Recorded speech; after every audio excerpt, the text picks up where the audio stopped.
Hi everyone.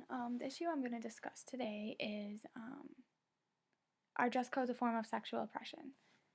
This is an issue that I think is becoming a larger problem due to people being more comfortable with their sexuality, and I think that dress codes are important, and I think they use their purpose is to create a comfortable working and learning environment. So they are developed with good intentions. But I think that as people, specifically women, I think, are starting to become more comfortable sexually, they're starting to feel targeted by these dress codes. So many young women feel that the dress codes take away from the individuality and target girls over boys. So as we know, a lot of dress codes have to do with short skirts, tight clothes, bra straps, and I think that's why it targets girls over boys. I don't think they're trying to target girls, but I think this really shows the issue with women and sexuality and how sometimes it makes people uncomfortable, and that's why dress codes are in place because people think skirts need to be longer than middle of the hand, or bra straps shouldn't show, or shoulders shouldn't show, and why is that? And I think that's the issue here, is why is that an issue? So dress codes often reflect the common notion that women must exhibit passivity with regards to their sexuality.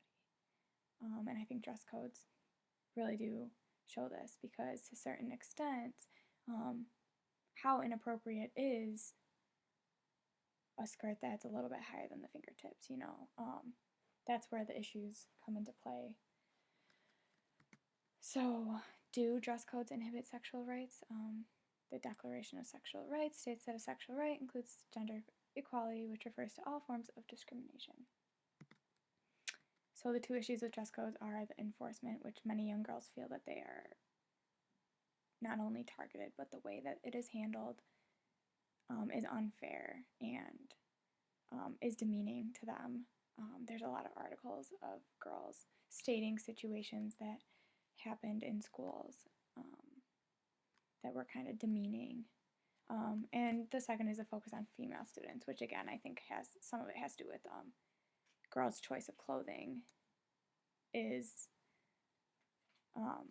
different from boys' choice of clothing, and people often find what girls wearing to be inappropriate sexually.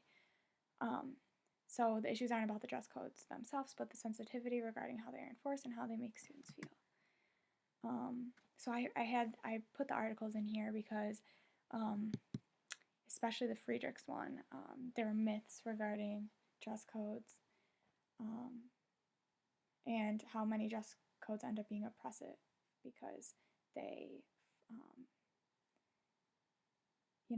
they take the blame off of they say the problem is what the girls are wearing rather than the people who are harassing them, or the boys who are distracted by them. Where is the problem? Is it what they're wearing, or is it how people are reacting to what they're wearing?